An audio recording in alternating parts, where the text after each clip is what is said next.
Hello everyone, how are you doing? This is MD Tech here with another quick tutorial. In today's tutorial, I'm going to show you guys how to restart between different disks or drives that may be installed on your Mac computer.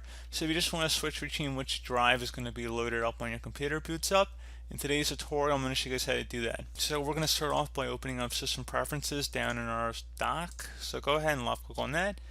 And from here, you want to go ahead and select the Startup Disk button. So go ahead and left click on that.